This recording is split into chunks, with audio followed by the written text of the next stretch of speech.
Welcome to Big Apple Mountain Tarot. I'm Mike Rusnak. I'm Everest Hall.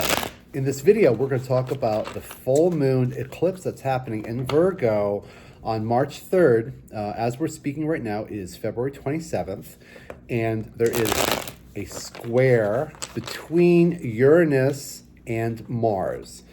Squares are points of tension. So if you're feeling the squared energy, I don't know if I am. I'm very numb. Yeah. But when we're talking about Virgo and the Virgo moon, right?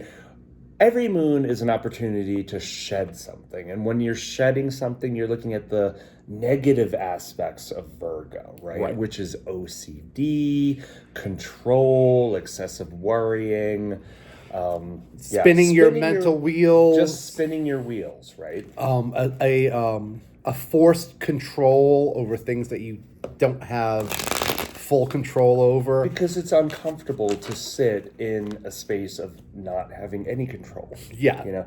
So we try to control nature. We try to control the plants that we grow. We try to control our day-to-day Our details. yard.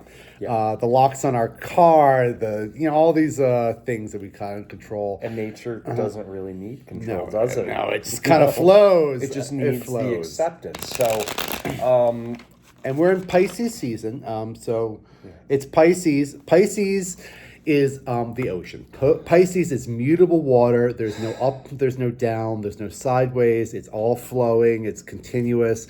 Virgo is on the opposite end of that axis.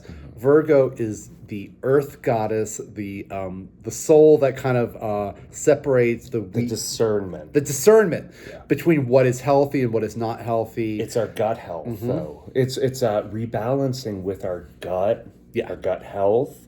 Pisces controls the fluids, like our blood. Pisces is associated with prisons, right? Yes. Prisons, addiction, fantasies, oceans, drunkenness, fantasies, yes. Where Virgo is details, it's getting everything refined, it's organizing, it's cleaning, it's also a sense of kind of compulsion, a sense of obsession, a sense of worry that the details are not right and that everything's going to spiral out of control and explode. It's lack of trust. Bingo. Lack of trust. Where Pisces is this naive trust, this simple. They're naive, but they're very wise. Yeah, this wisdom in the trust of the superconscious. Pisces is all our superconscious, where Virgo is the details of the mind. The Virgo is... And look, we need Virgo.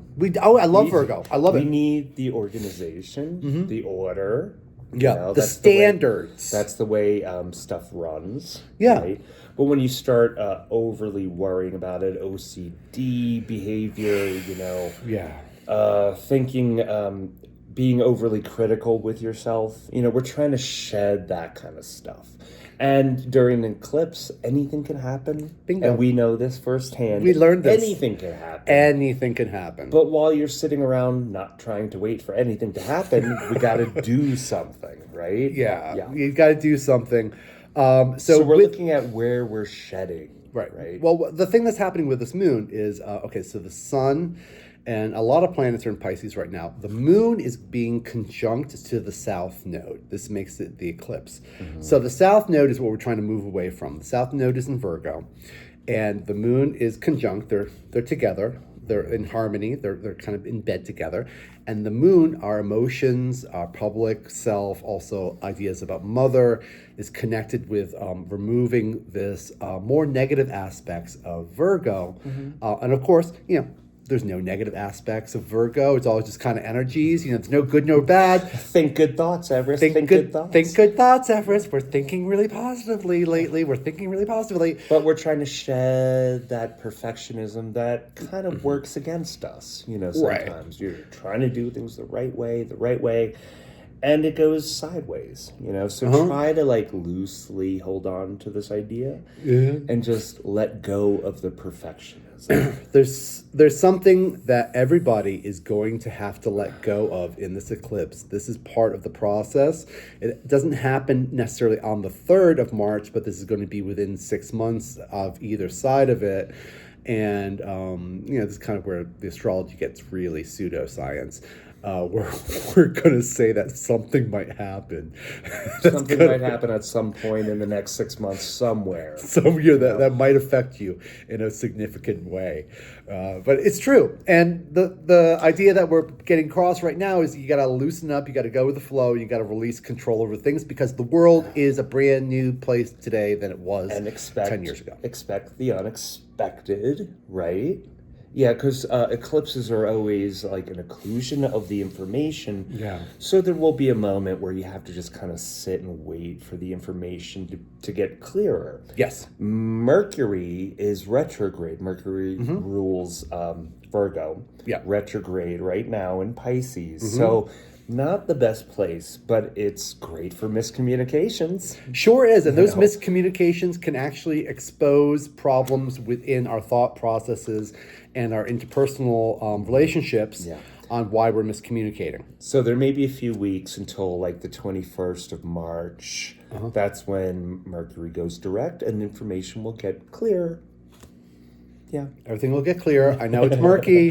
It's murky. It's soupy. There's no edges. We're in Pisces season. This is a spiritual experience. Jupiter is in a very good place for this eclipse. Jupiter is trining the sun and sextiling the moon. So Jupiter is retrograde again in Cancer, deepening our empathy for our human friends.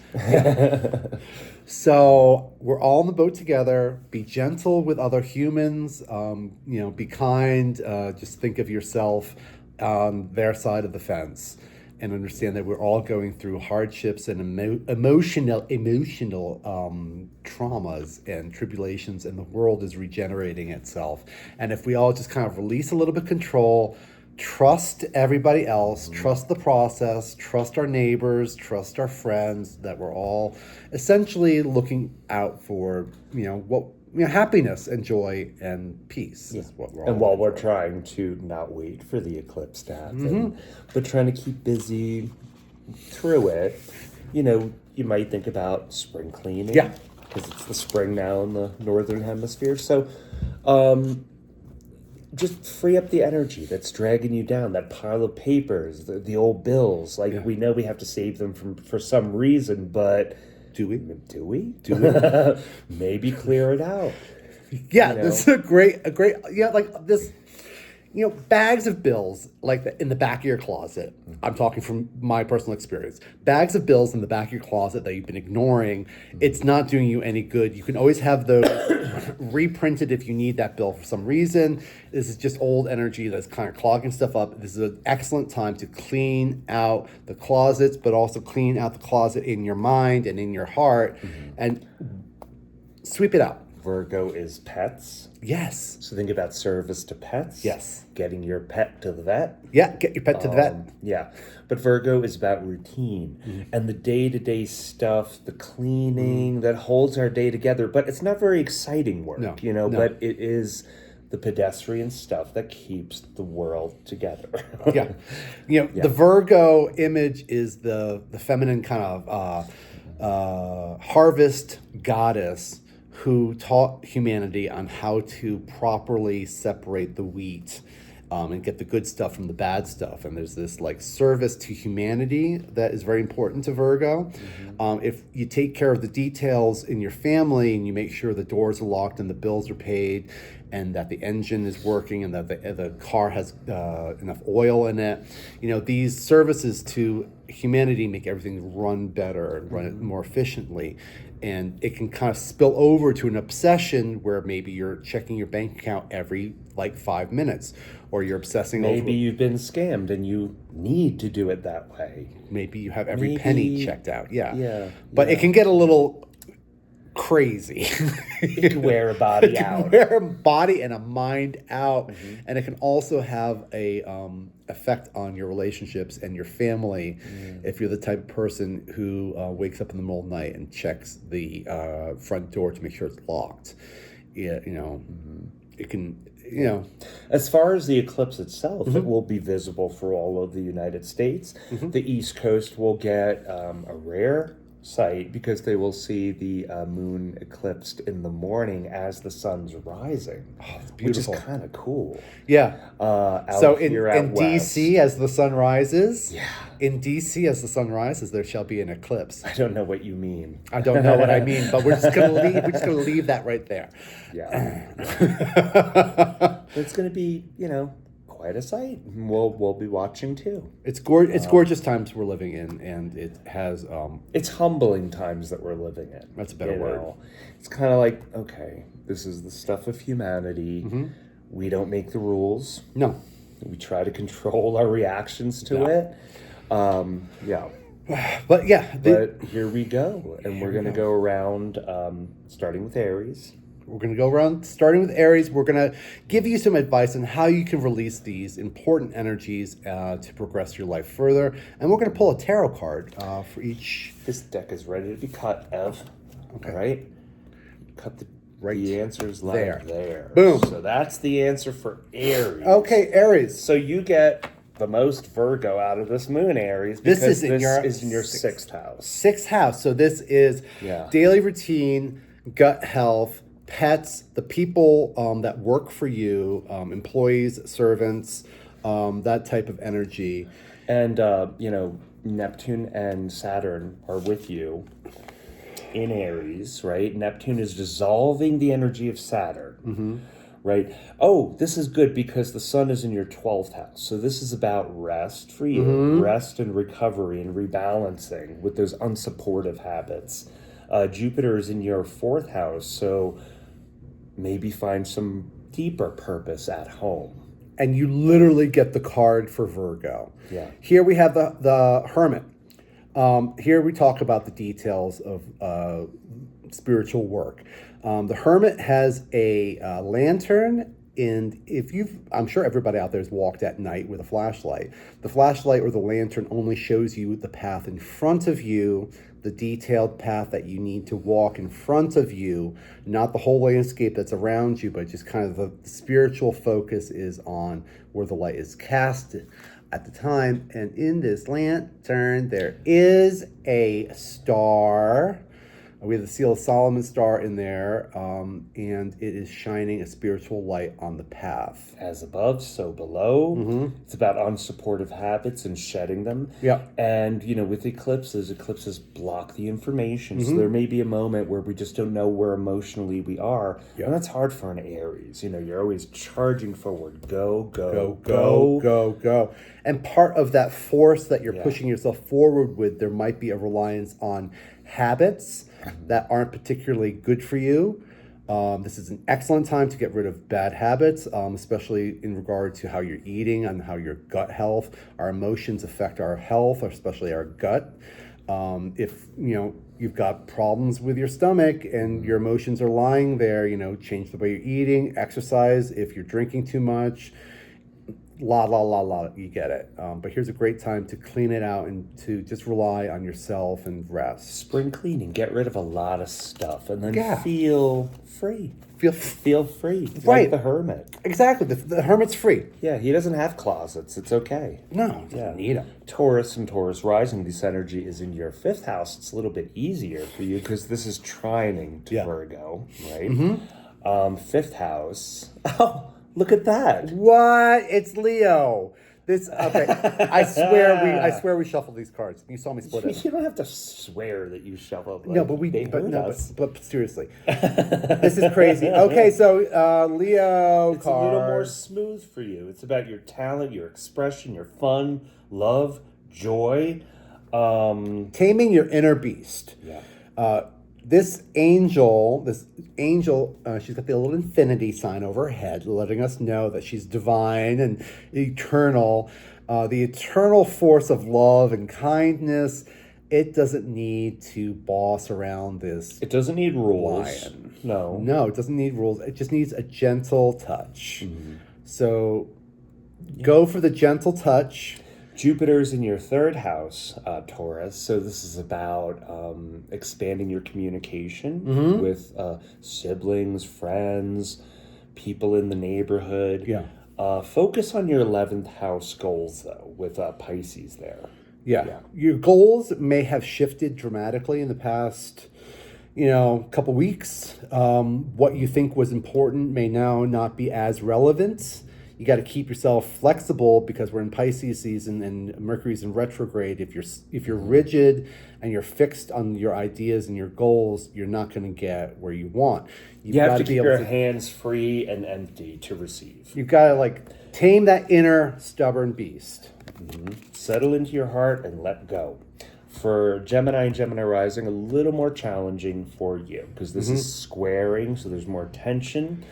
This is about the home, the core of your chart. Yes, and it's about decluttering your home, restoring balance. Okay, something's out of balance here. Gemini, Jupiter is in your second house of finances, and it's retrograde. Yeah, so this may be just not knowing where the money is, what's going on, or thinking of one particular Gemini, your house might be so cluttered you literally can't find anything in it. And there's got to be a cleaning of this actual physical house. Before you do that, there may be an actual stepping away from your home, going on a short trip, and then coming home and looking at it fresh. Yes. You might want to eclipse yourself from your home in a way. Yeah. Maybe take a road trip. Take a day trip. You come home and everything looks different. Yeah. Yeah. It's that. Declutter your home. Tear up the carpeting. Throw it out. Tear up the carpeting. Throw it out. All right. Just quickly about the tower. Terrifying looking card, but it's not a terrifying energy. This is basically something's out of balance. This is common sense. If we're built on sand, the house isn't going to live for very long. Yeah. Right? Bingo. Cancer and Cancer rising.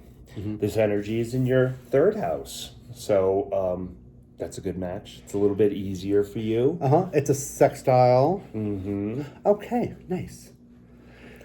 Cancer, this is about letting go of picky narratives, self-criticism, right? Trying to shed that voice in your head that's always kind of screaming down your neck. One of the things about Cancer is a very sensitive, caring, nurturing sign. Often I kind of think that Cancer is based in the past and based in memory.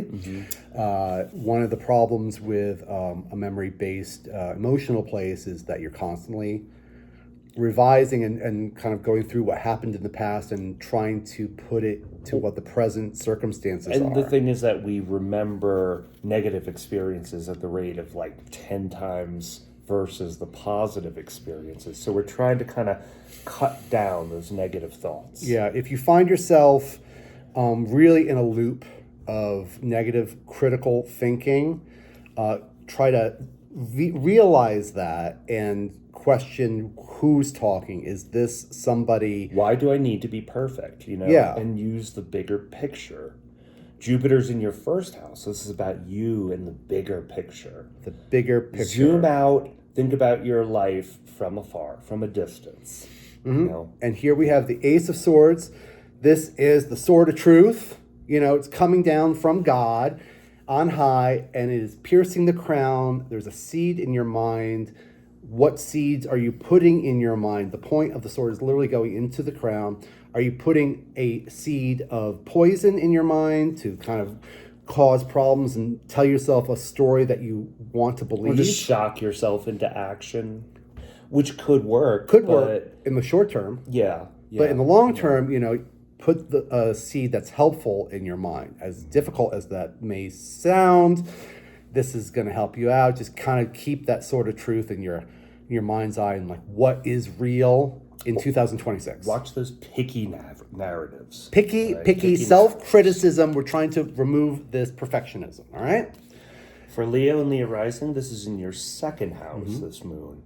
So it's about your self-worth, your money, your assets. Maybe you have no idea what that is right now because the markets are swinging and things are a little weird. Right. And it's what is money? What is it? What is it? What do I have? But again, declutter. So it's about like going through your clothes that you're hanging on to for some reason, even though they're rags, and you can let them go. Let them go. You can't really receive until you've cleansed fully. So, yeah. You know. And here we have a very, I'm going to say it here, an arrogant figure. Mm-hmm. He is so proud of all of his emotional cups of his collection of old emotions, maybe. He's very proud of it. He's like, look at what I've learned. I could tell you about this cup. I could tell you about that cup. I could tell you about that cup. But it's not a very symbiotic experience, right? If it's just you, Leo, on stage talking about it. One of the funny things about living out west, especially in our little town, is that everybody has an opinion on how you should do something, and you can't go anywhere without bumping into some old rancher who's got an opinion on how, like, example, you should clear up the fogginess on your truck's headlights, and he will come and tell you all about it. And it's that kind of arrogant attitude on, on the worthiness and the values and the self-worth. But what's important to you? What is real valuable to you? What are your values? What is your self-worth? Yeah. So it's about finances, but just remember, you can't really receive until you properly let go. It's about finances and it's about values, but it's about real things that feed you. Yeah. It's about the things that put you in your mouth that feed your body and feed your soul. It's not the stuff that is behind you on the shelf displayed. It's not the performance. It's about what's physically giving value to yourself in time and space. It's about the feelings behind the assets. Bingo. When addicts let go, they leave claw marks. They sure do. And he looks like he'd leave some claw marks. So keep your hands free, let go. Virgo and Virgo rising, it's all for you. This introduction's for you. It's about shedding your old skin, though. Your old OCD. Your old identity. Yes. Crazy, isn't that a crazy thing to say? Like literally shedding your skin. We've come out of the snake year. You don't need to keep that snake skin with you. You just leave that in the field, because now you are a horse running free and fiercely through the field. Mercury is in retrograde in your 7th house, so this is miscommunications in partnerships or relationships. Maybe a bit of confusion there. Jupiter is in your 11th house, so talk with friends, right? They will temper you. Yeah. Don't let the wheel spin for too long, right? Yeah, don't. Oh my God, the card. Oh yeah. See, This told is you. shedding your old skin. Told you, you're dead. Now you're being resurrected. But boom, it's over. But talk to your friends, and there's this this cycle of speech that's going in your head, and when you're like kind of rotating it around, it gets obsessive. But if you can talk to somebody and you can express your feelings, as foolish as they might sound to you, you're connecting with other people, and other people care. If you tell a friend, like, I cannot get this out of my head, and just work it out, and then once it's named and once you put a name on it, it displaces the energy. Diffuses the energy. It diffuses the energy. That's right. Yeah. It's that name. You got to name it, and you're in a new state. You're resurrecting yourself. Perhaps a relationship that you were invested in has kind of like fallen away, and now it's time to kind of think of yourself as a new person, as a single person.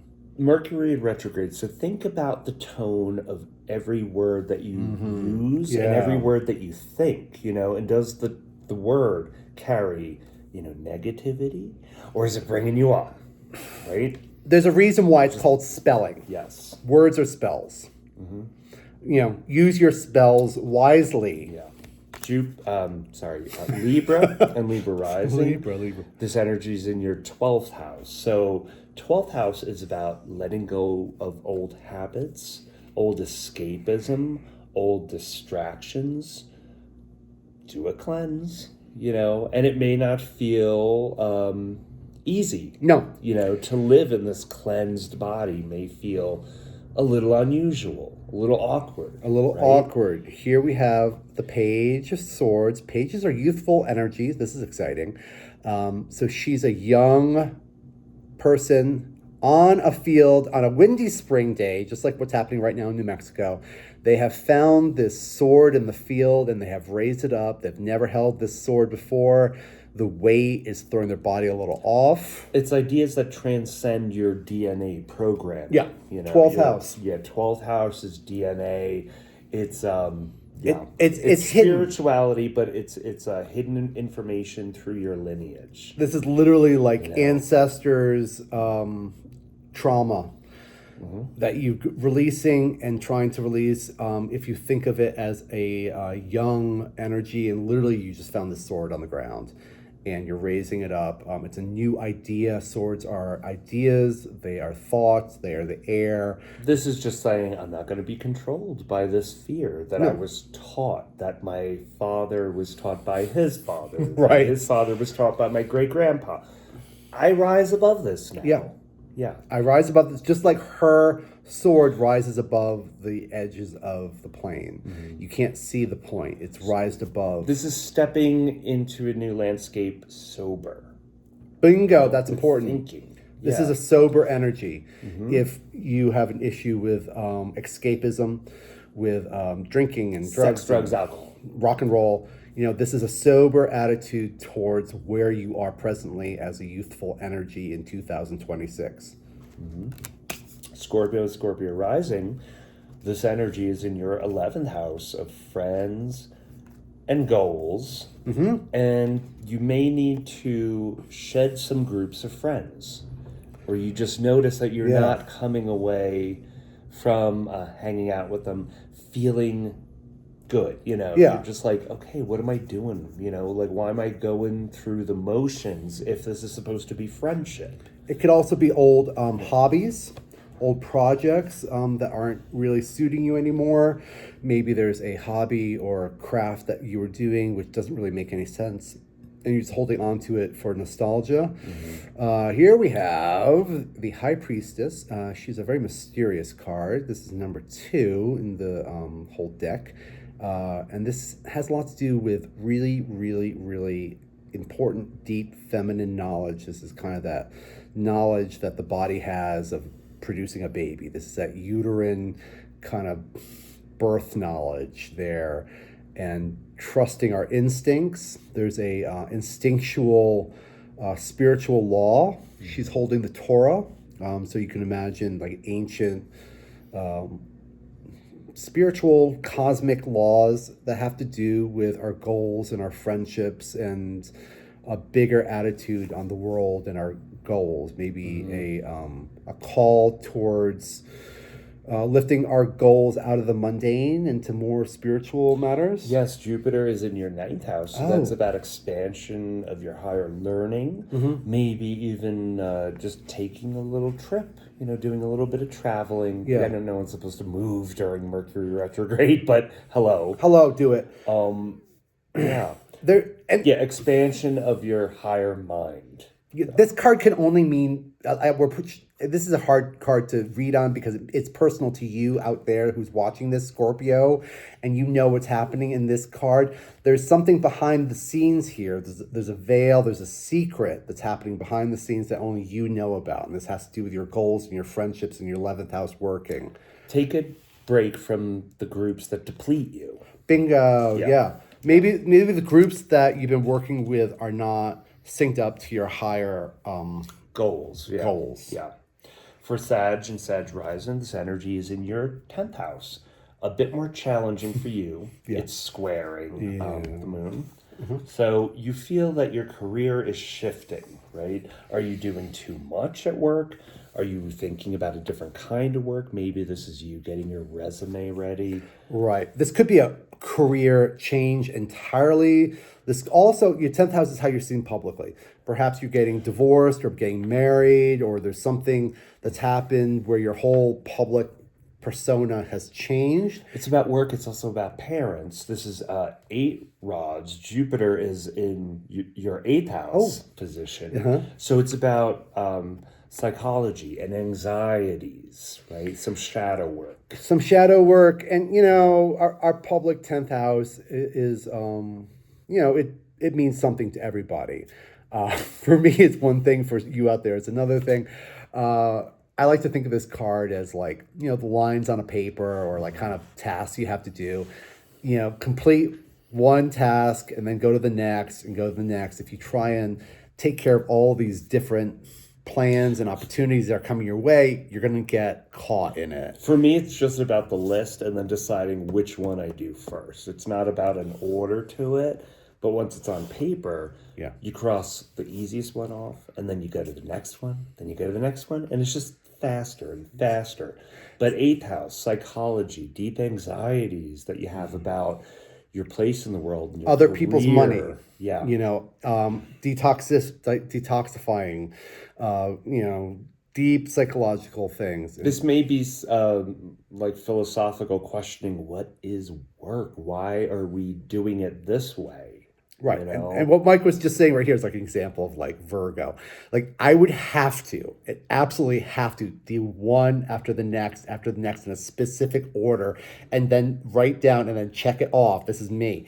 And check it off, and then do a diary entry about each individual like thing that's happening. But Mike would just choose what's most important.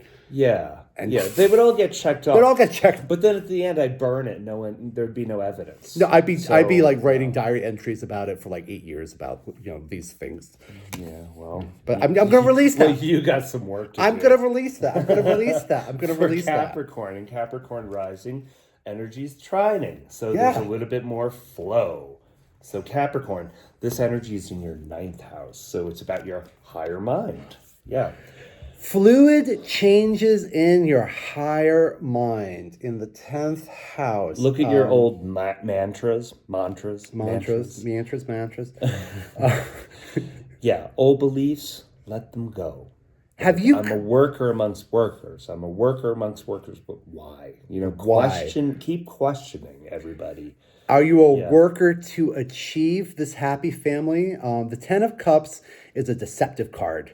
I don't trust the 10 of Cups that much. I don't either. These people look too happy. I don't trust them It at all. looks a little bit like a performance, but this could be genuine, that your higher mind is working towards the happiness of your family and the general joy and peace of mind that you can achieve for your family. And this could be a development of like, oh my gosh, work is all about happiness and making sure that my family is safe and that they have food and that the house is safe. But it could also be about the performance of a happy family. And life is a little bit more real. What's the point unless someone's there to watch us? Right. Jupiter is in your 7th house of relationships, so maybe this is some new love. Maybe this is a new love, or maybe this is... Maybe you're thinking of your current relationship that you've been in forever differently. Maybe it's a new light on this relationship. Maybe not so much work and more time at home with your loved ones. Maybe trying to make the family as happy as they can because they have you there. And Saturn, your ruler, is in your 4th house. So it's all about home too, It's about higher mind and expansion and travel, 9th house. Yeah. But it's thinking about your home. Thinking about your home and... the foundation's there. Yeah. The happy Keep thing. asking yourself, is it true? Everything that I repeat to get out of bed. Is it true? Is this real now in 2026? Am I working this way? Or have I become a robot? Is this some 1950s programming that I'm like recirculating in my head and we don't need to do it like this anymore? Gig economy. Aquarius. Hey, that's me. This is your 8th house, so it's about psychology. Yeah. It's about traumatic recall. Something happens that's nothing like what happened 20 years ago, but somehow it reminds you of that moment and you react thusly, right?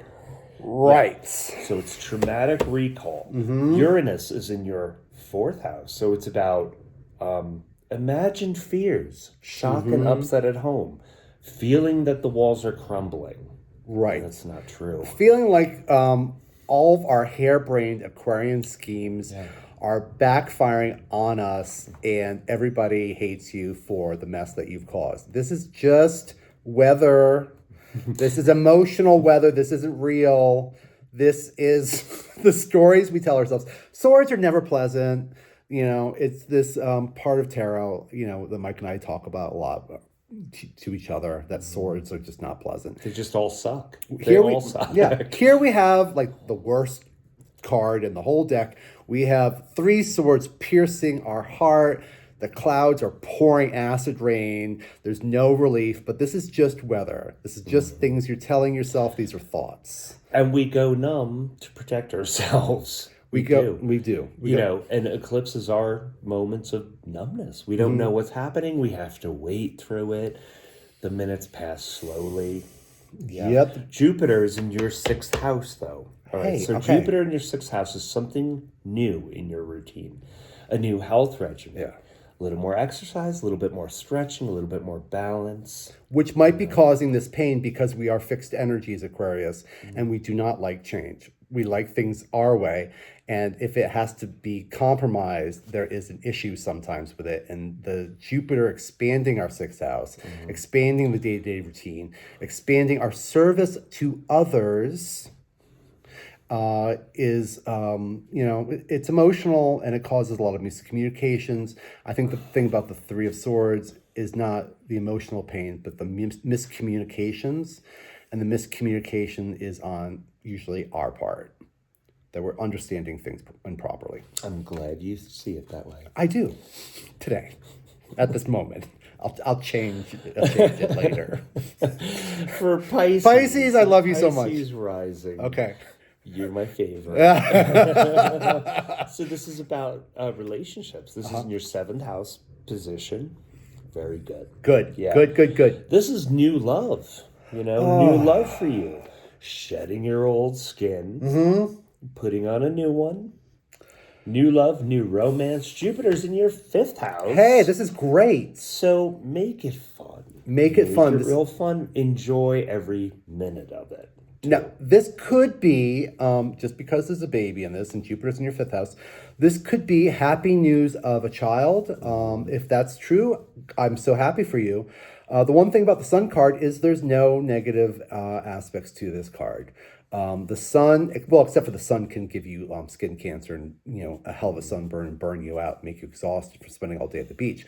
But the Sun doesn't have any shadows. It is the noontime sun shedding light on the world. There's no shadows here. Everything is illuminated. Perhaps things are making sense to you now, and you see a bigger kind of understanding of the mechanics of what's happening with you. Like, this is how I've been in relationships, and I don't need to do that anymore. That was something old. We're letting go. Yeah. This is Virgo conjunct South Node, so it's about shedding who we were in relationships and acting new. Acting new, and acting without shadows, being genuine, letting yourself just kind of shine through, not having to easy pretend is to it be when you else. don't have to hide, you don't have to control, you don't have to manipulate, you don't have to only present your best face. Yeah. No, you can present all your faces. Yeah, you're loved. Yeah. You don't have to hide. You don't have to negotiate with someone. This is the freedom of being yourself. The Sun is the center of the world. Love is love, and you shouldn't have to work at it. No, it shouldn't. Love shouldn't be painful. There. Yeah. Or scary or anything. It is just the sun shining, making the flowers grow, babies being born, happiness. Let's celebrate. Creative and curious. And let's celebrate. And I think let's just all celebrate ourselves and each other and eclipse time. And we love you. And we hope you're all right. And please let us know. It's rough out there sometimes. But that's okay. We're here for you. If you would like a reading from us, we're happy to do that. If you want to click the link down below and support us, we would really love that. It really helps with just the day-to-day bills of doing this. Stay cool, everyone. Bye. Bye.